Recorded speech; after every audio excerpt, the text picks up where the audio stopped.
ویران و سنسان تھی اور گہراؤں کے اوپر اندھیرا تھا اور خدا کی طوفانی کی سطح پر جنبش کر. تو یہ جو لکھت زمین ویران اور سنسان تھی اس کے لیے بعض ٹرانسلیشن میں یہ ہے کہ اور زمین ویران اور سنسان ہو گئی. اسی کی بنیاد پر گیپ تھیوری کی بات کرتے ہیں. اس میں یہ بتایا جاتا ہے کہ پہلے بھی دنیا آباد تھی اور پھر ابلیس نے جب وہ گرایا گیا تو اس نے جو ہے وہ اس دنیا کو ویران اور سنسان کیا. ہائیتا لفظ یاد استعمال کرنا. ہائیتا ہائیتا کو ہوا ہو اور زمین ویران اور سنسان. یہ تو یہاں ہم پڑھ رہے ہیں باقاعدہ طور پہ گیپ تھیوری جو ہے وہ یعنی یہ جو کائنات بن گئی تھی پھر ایک دفعہ آباد ہوئی لیکن پھر تباہ کر دی گئی برباد کر دی. پھر اس کو خدا نے پیدا کیا آگے کر دیا. تو بعض لوگ یہ کہتے ہیں کہ یہ کیسے ہو سکتا ہے کہ خدا جو ہے زمین کو ویران بنائے. خدا جو بھی بناتا ہے وہ مکمل چیز بناتا ہے, کامل چیز بناتا ہے. تو ہمیں یہ سمجھنا چاہیے کہ صرف یہی ایک سیارہ جو ہے مطلب اس کے علاوہ تو دن کے علاوہ آج تو آباد ہے, اس کے علاوہ تو پوری کائنات بھی ویران ہو. تو مگر خدا نے جوپیٹر کو پیدا کیا ہے اس پر تو کوئی آبادی نہیں, ویران سارے سیارے ویران, ایک ہی تو آباد ہے لیکن یہ بھی آباد ہونے سے پہلے ویران. اور پھر اس ویرانی کو بے ترتیبی کو دور کیا گیا ہے. انگلش ٹرانسلیشن ہے ارتھ واز ایمپٹی اینڈ فارملیس, خالی تھی اور بے ترتیب. تو زمین ویران اور سنسان تھی. اس کی پہلی اسٹیٹ بتائی جا رہی ہے, حالت اس کی کیا تھی, کچھ بھی نہیں تھا. کیا تھا؟ پانی. زمین کے اوپر پانی ہی پانی, کچھ بھی نہیں تھا. کوئی ہریالی نہیں, کوئی پہاڑ نہیں, کوئی وادی نہیں, کوئی درخت نہیں, پانی, پوری زمین کے اوپر پانی.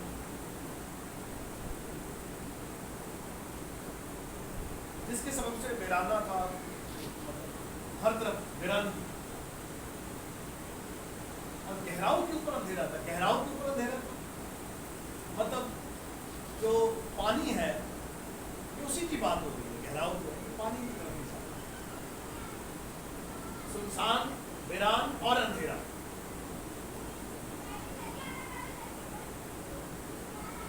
اور پھر لکھے کہ خدا کی روح پانی کی سطح پر جنبش کر. یہ جو آیت ہے یہ بڑی ایک سیکھنے اور سمجھنے والی ہے. خدا کی روح پانی کی سطح پر جنبش کر. اب اس کے حوالے سے تو ہم زیادہ گہرائی میں تو نہیں جا سکتے لیکن بہرحال ایک بیان ہے خدا کی پانی کی سطح پر جنبش کر. بتایا جا رہا ہے کہ روح کی جو ایکٹیویٹی ہے, روح کی ایکٹیویٹی بتائی جا رہی ہے جنبش کر. وہ جنبش کے لیے جو ورڈ آیا ہے لکھا ہوا جو ہے عبارت مرخے پر روح الہیم مرخے پہ تھل پہ نہمائیوں. روح خدا پانی کی سطح پر جنبش کر. تو اس کے لیے جو روٹ ورڈ ہے مرخے کا جو روٹ ورڈ ہے وہ رخف. رخف کا ترجمہ آپ نے جنبش کیا. انگریزی زبان میں لکھا ہوا the spirit of God hovering upon the waters. hovering منڈلاتی. اس لفظ کا ترجمہ بائبل میں منڈلانا بھی ہوا. اس طرح عقاب اپنے بچوں پر منڈلاتا ہے, جنبش کرتا ہے, منڈلاتا. پھر اس کا ایک مطلب ہے سینا. اس طرح مرغی انڈوں کو سیتی. سیل تو اٹسیلف ایک یونٹ ہے زندگی کا. انڈا جو ہے سیل ہے, زندگی کا ایک یونٹ ہے. لیکن اسے مرغی جب اس پر بیٹھتی ہے ڈے بائی ڈے جو ہے اس کے اندر ایک لائف پیدا ہوتی ہے, اس کے اندر ایک جاندار جو ہے وہ شیپ لیتا ہے. سمسان لگتا ہے.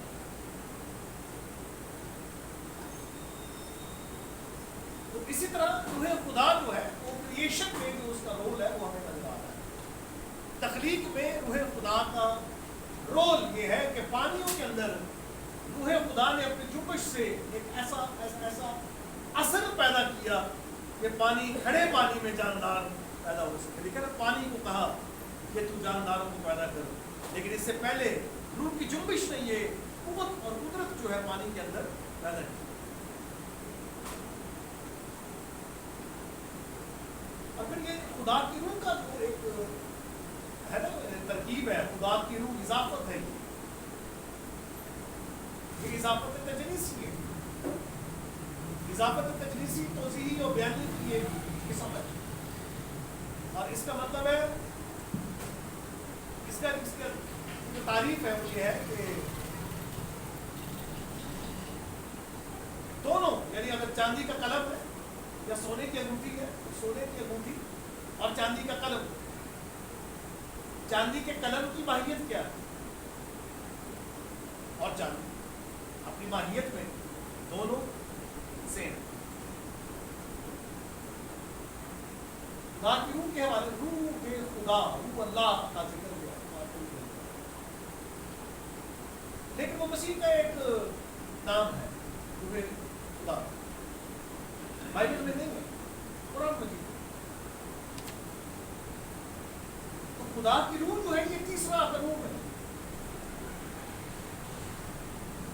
باپ, بیٹا اور روح القدس, تھرڈ پرسن.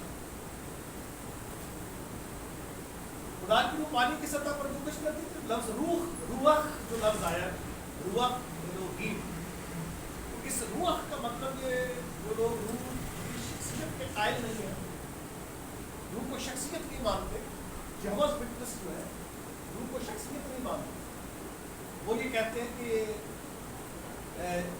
یہ روح جو ہے اس کا مطلب پرسنالٹی وغیرہ نہیں ہے, اس کا مطلب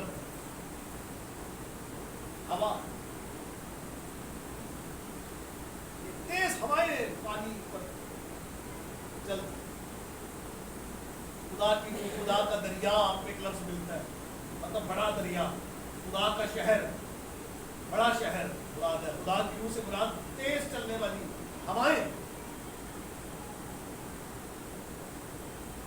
لیکن آگے جب ہم جاتے ہیں تو وہاں میں اس روح خدا کا, روح الوہیم کا کوئی ایسا تاثر نہیں ملتا. خروج کی کتاب میں لکھا ہے کہ یہ جو جنہوں نے خیمہ اجتماع کی ملازمات تیار کی تھی ان کے بارے میں لکھا ہے کہ انہیں خدا نے روح خدا سے معمور کیا. اس کی کتاب میں روح اللہ سے معمول کیا, تو وہ عبرانی زبان میں لفظ روح الوہیم ہے. تو کیا ہم یہ یہاں تو یہ تفسیر کر لیں گے کہ یہاں تیز چلنے والی ہوا ہے, تو وہاں جا کر ہم کیا ترجمہ کریں ان اشخاص کو جنہیں روح خدا نے حکمت سے بھرا تھا, انہیں حکمت سے بھرا گیا تھا کہ روح سے بھرا گیا, ہوا سے بھرا گیا تھا, سوری کہنا چاہیے. تو روح خدا کا مطلب وہ نہیں ہے جو یہوہ وٹنس بتا رہے ہیں کہ تیز چلنے والی ہوا ہے یا ایک ایکٹیو فورس ہے, پرسنالٹی ہے. روح القدس کے حوالے سے جب آپ پڑھتے ہیں تو باقاعدہ طور پر روح کی شخصیت, جو شخصی اوصاف ہیں وہ ہمیں ملتے ہیں کہ وہ سکھاتا ہے, رنجیدہ ہوتا ہے, بھیجتا ہے, دیکھا نا میرا جلال ظاہر کرے گا, میری گواہی دے گا. گواہی دینا, جلال ظاہر کرنا, سکھانا, یہ شخصی خاصہ ہے, شخصیت کا خاصہ ہے. یہ ہوا تو ایک قوت ہے, طاقت ہے, لیکن پرسنالٹی نہیں ہے. ایک وجود تو ہے, طاقت تو ہے, لیکن پرسنالٹی نہیں ہے. مثلاً اس میں عقل نہیں ہے, جذبہ نہیں ہے, ارادہ نہیں. اور جہاں عقل, جذبہ, ارادہ نظر آئے تو وہ پھر امپرسنل, غیر شخصی شے نہیں بلکہ ایک شخصیت. روح القدس باپ سے, بیٹے سے سادہ, کا ایک الگ ایک رول نظر آتا ہے, ایک ڈسٹنکٹ, ایک متمیز, یعنی جس میں تمیز پائی جاتی باپ بیٹے اور اس میں تمیز تو ہے, اقنومیت میں, ذات میں نہیں ہے, ذات سیم ہے. یہ جو لفظ دوسرا مددگار ہے, اس کے لیے جو گریک ورڈ ہے وہ ہیلوس ہے, ہیلوس پیراکلیٹوس,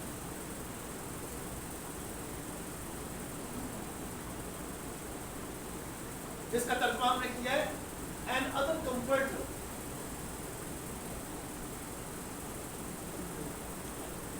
دوسرے مددگار کے لیے جو یونانی زبان کی عبارت ہے وہ کیا ہے, ہیلوس پیراکلیٹوس, این ادر, دوسرا, جس کا ہم نے ترجمہ کیا دوسرا, ایک اور. این ادر کا مطلب ایک اور.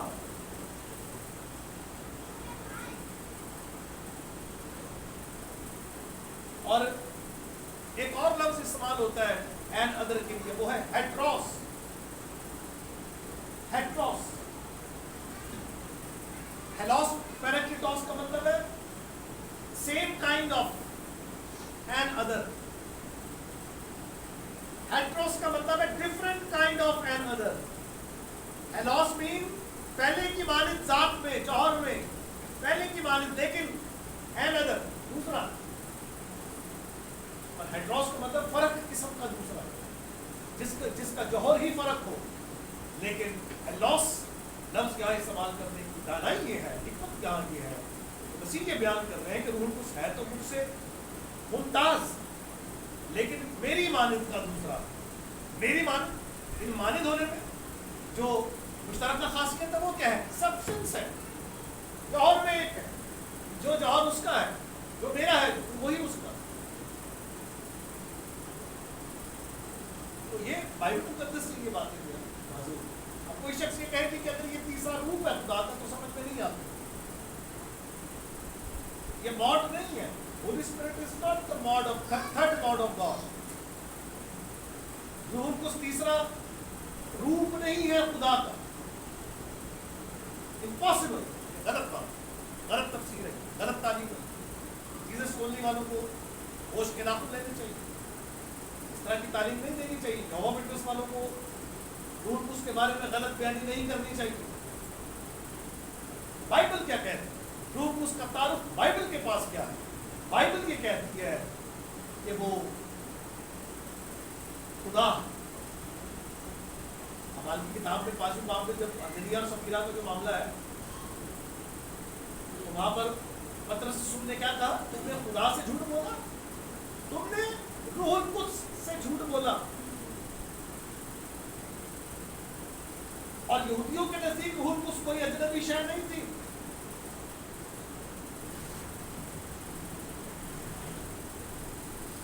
روح القدس کو وہ سمجھتے تھے. اسی لیے تو یوحنا بپتسمہ دینے والے بھی کہتے ہیں جس پر تو روح کو اترتے اور ٹھہرتے دیکھے وہی خدا کا بیٹا ہے. تینوں کا قانون کا ذکر کر رہا ہے, خدا کا بھی ذکر کر رہا ہے, بیٹے کا ذکر بھی. لیکن روح القدس کبوتر کی صورت میں اس کو نازل, آسمان سے کیا آواز آئی کہ یہ میرا پیارا بیٹا ہے جس سے میں خوش ہوں.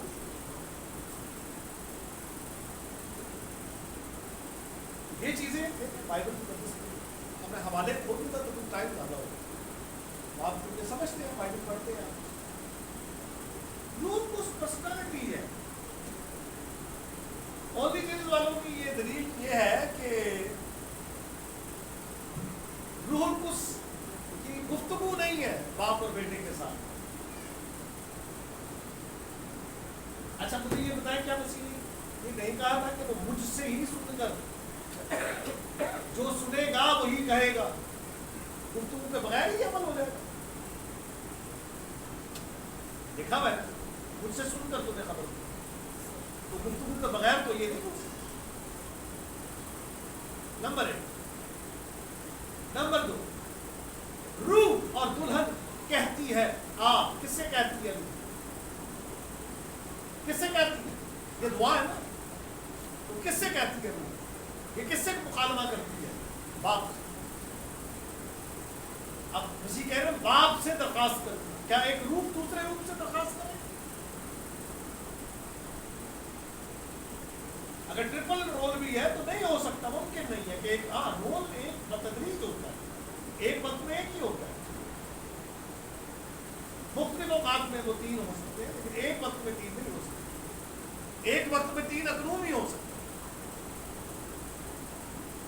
ایک وقت میں 3 اقنوم ہو سکتے ہیں. ایک وقت میں کسی ایک شخصیت کے 3 روپ نہیں ہو سکتے کہ خود ہی وہ اپنے آپ کو بیٹا کہے، خود ہی اپنے اوپر نازل. یہ ڈرامے بازی نہیں چلتی. جیسس اونلی والوں میں یہ کہنا بالکل ایک غلط تعلیم ہے. غلط تعلیم ہے. یہاں پیٹرس والے اگر یہ کہتے ہیں کہ وہ ایک محض ایک قوت ہے تو یہ غلط ہے. ایک ایک حوالے پر ڈاکٹرین قائم نہیں ہوتی ہے. یہ لکھا ہے کہ روح القدس انعام میں ملے گا. جی انعام ہے، بالکل انعام ہے، لیکن لکھا ہے کہ وہ سب روح القدس سے بھر گئے، غیر زبانیں بولنے لگے. جس طرح روح نے انہیں بولنے کی طاقت بخشی، یہ طاقت بخشنے والی شخصیت ہے. یہ پرسنالٹی کی بات ہو رہی ہے، محض قوت کی بات نہیں ہو رہی ہے. یہ جو محض قوت ہے یہ آپ کے کنٹرول میں، یہ پنکھے کی جو ہوا ہے اس کی جو قوت ہے اس کی آپ کے کنٹرول میں. اس کو نمبر 1 پہ کریں، نمبر 2 پہ کر دیں، نمبر 3 پہ. یار روح ایک قوت ہے کیا وہ کنٹرول؟ ہاں رسولی کلیسیا والے جو ہیں ان کے کنٹرول میں، وہ کہتے ہیں آؤ تمہیں روح القدس دے، کیونکہ ان کے اختیار میں ہے نا روح القدس. بھائی ان کے اختیار میں ہے تو وہ کہہ رہے ہیں نا آؤ تمہیں روح القدس دے. کسی ایک شخص نے روپئے لا کر رسولوں کو دیے روح القدس جس پر میں ہاتھ رکھوں اس پر روح القدس، اور کہا گیا کہ تیرے روپئے تیرے ساتھ غارت ہے. وہ غصہ کیا، تیرے روپئے تیرے ساتھ.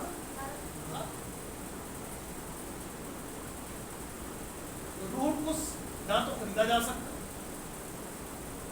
نہ یہ ایک محض قوت ہے، اور نہ یہ کسی ایک اقنوم کا تیسرا روپ ہے. تیسرا اقنوم ہے جس کا اپنا ایک کردار ہے، اور پہلے ہی صفحے پر اس کا کردار کام نظر آ رہا ہے کہ یہ روح القدس تیسرا اقنوم ہے، باپ اور بیٹے کے ساتھ تخلیق کے عمل تخلیق میں شریک کار کہہ لیجیے یا اس میں شامل انعزال ہے. شرک اس وقت ہوتا ہے جب غیر ہو، الگ کوئی خدا ہو جس کا جوہر جس کی ہستی الگ ہو. لیکن بائبل مقدس میں اس طرح سے بیان نہیں کیا گیا. پھر ایک جو عقیدے میں تمیز بتائی گئی کہ باپ جو ہے نہ مصنوع نہ مخلوق، باپ مصنوع اور مخلوق نہیں.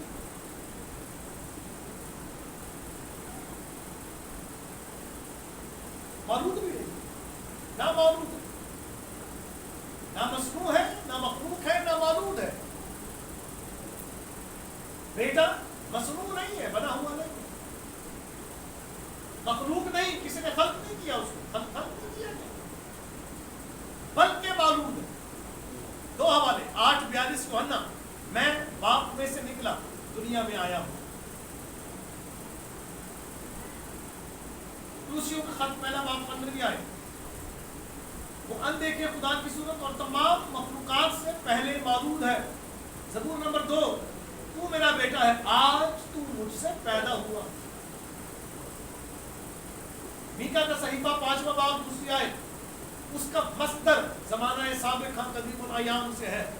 اس کا مصدر باپ کی طرف اشارہ ہے، اس کا مصدر قدیم الایام. اور عربی زبان میں جو لفظ استعمال ہوا ہے وہ ازل لفظ استعمال ہوا ہے، ایام الازل.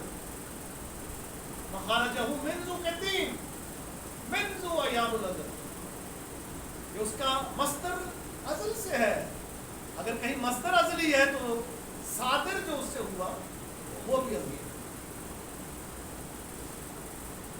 میں باپ میں سے، اور اس مولودیت کو جو بزرگان دین ہیں انہوں نے جس طرح سے بیان کیا، انہوں نے کہا کہ جس طرح روشنی سورج سے صادر ہوتی ہے، اسی طرح کلمہ، خدا کا کلمہ باپ سے صادر. یہ ہے اس کی مولودیت جس کی بنیاد پر ہم اسے بیٹا کہتے ہیں. کلمے کو بیٹا کہتے ہیں. کلمے کے ثبوت کے لیے بیوی کی ضرورت نہیں ہے.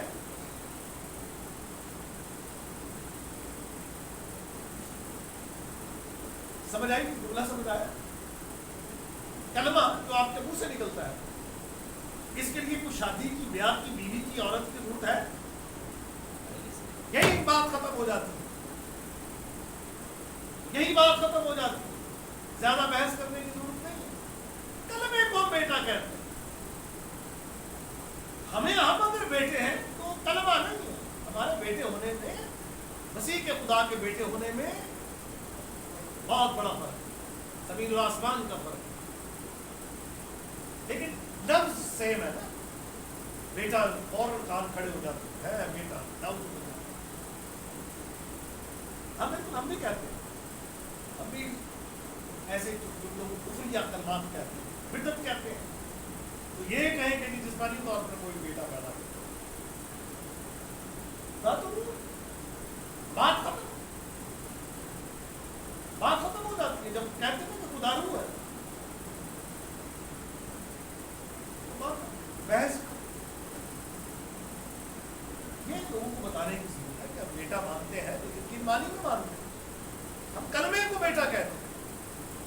کلمہ فلسفیانہ اصطلاح ہے, بیٹا مذہبی اصطلاح. دونوں کا معنی ایک ہی اور ایک ہی شخصیت پر یہ دو جو لفظ ہیں ان کا اطلاق. بیٹا ہی کلمہ ہے اور کلمہ ہی بیٹا. اس کا ثبوت کیا دلیل ہے اس کی دلیل کیا؟ کلمہ ہی بیٹا ہے, بیٹا ہی کلمہ. اس کی دلیل یہ ہے ابتدا میں کلمہ تھا, کلمہ خدا کے ساتھ تھا اور کلمہ خدا تھا. یہی ابتدا میں خدا کے ساتھ تھا. سب کچھ جو کچھ پیدا ہوا اسی کے وسیلے سے. تو یہاں تخلیق کا وسیلہ کیا بتایا جا رہا ہے؟ کلمہ. اور عبرانیوں کا مصنف کیا کہتا ہے؟ عبرانیوں کا مصنف کیا کہتا ہے؟ پہلے باب پہلی آیت, خدا نے باپ دادا سے حصہ بہ حصہ طرح بطرح کلام کر کے آخر میں بیٹے کی معرفت کلام کیا جس کے وسیلے سے اس نے عالم پیدا کیے. یہاں عبرانیوں کا مصنف تخلیق کا وسیلہ کس کو بتاتا ہے؟ بیٹے کو بتاتا ہے. یوحنا کس کو بتاتا ہے؟ کلمے کو بتاتا ہے. کلمہ کہہ لو, بیٹا کہہ لو, بات ایک ہی سکے کے دو روپ. کلمہ خدا کے ساتھ تھا. ایک شخصیت کے ساتھ ہی دوسری شخصیت ہو سکتی ہے. کہیں دوسرا ہو تو اس کے ساتھ ہوتا ہے. اس لیے اونلی جیزس یہاں پر فیل ہو جاتا ہے. اونلی جیزس تھیوری یہاں مر جاتی ہے, فوت ہو جاتی ہے, کیونکہ وہ کہتے ہیں کہ شخص ہے. تو وہ کس کے ساتھ؟ بحثیت شخص. کلمہ شخصی کلام شخصی کی حیثیت سے وہ باپ کے ساتھ.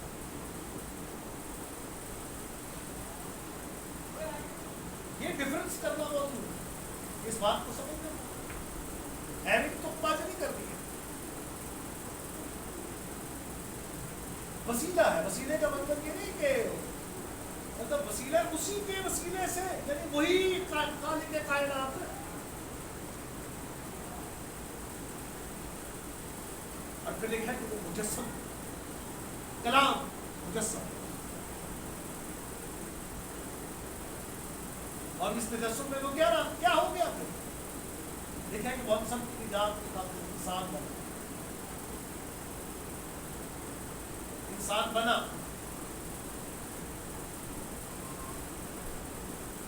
بیٹا انسان بنا.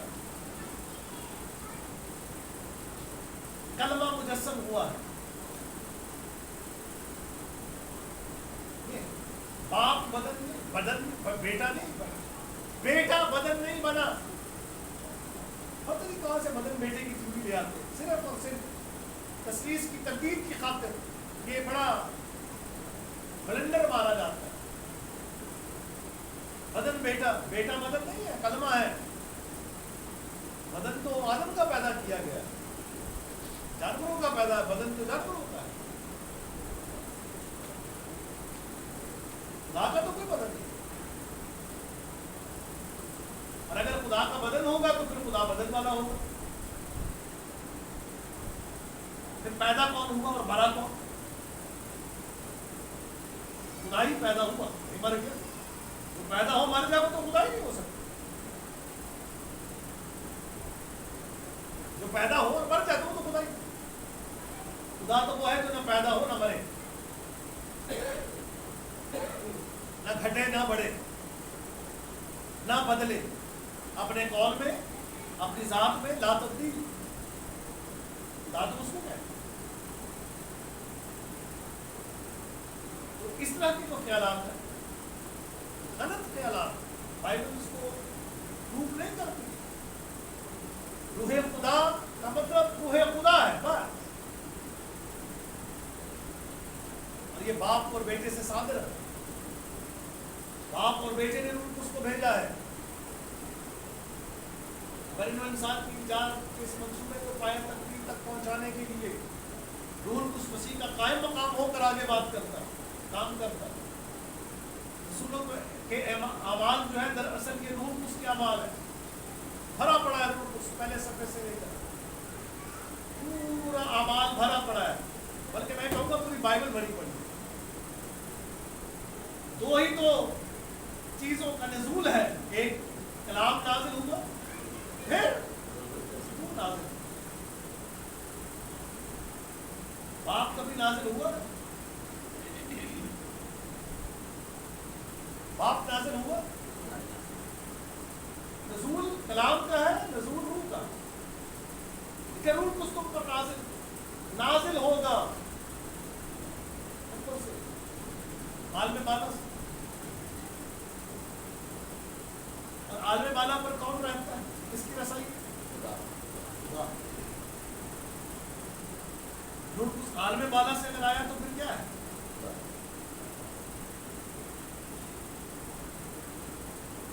ان باتوں کو سمجھنا ہے کہ اب دیکھیں پوری بائبل اس کے حوالے سے بھری پڑی ہے. روح بھیجتا ہے، روح سکھاتا ہے، روح نجیدہ ہوتا ہے. حوالے آپ کو یاد ہو. اور روح القدس جو ہے بالکل واضح ان کے سامنے یہ جو شکینہ جو حضوری کے لیے، پریزنس کے لیے کا جو تصور ہے،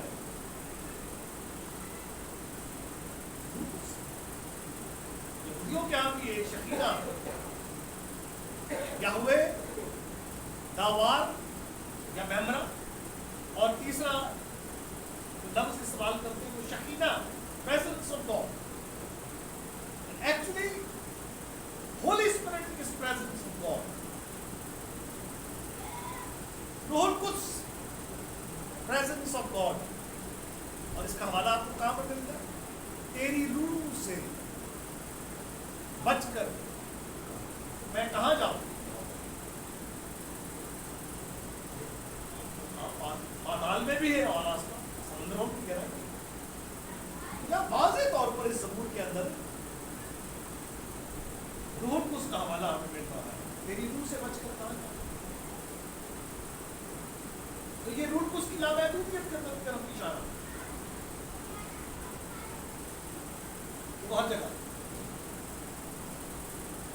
تخلیق میں شامل ہے. یہ حوالہ. دوسرا حوالہ آپ مجھے بتائیں کہ کہاں روح القدس تخلیق میں بتایا گیا، حیثیت خالق کی کہاں پر ہمیں ملتا ہے اس حوالے میں تخلیق کرنے والا. آپ نے بتایا کس حوالے میں روح القدس کا دکھائی جہاں سے وہ خالق ثابت ہو.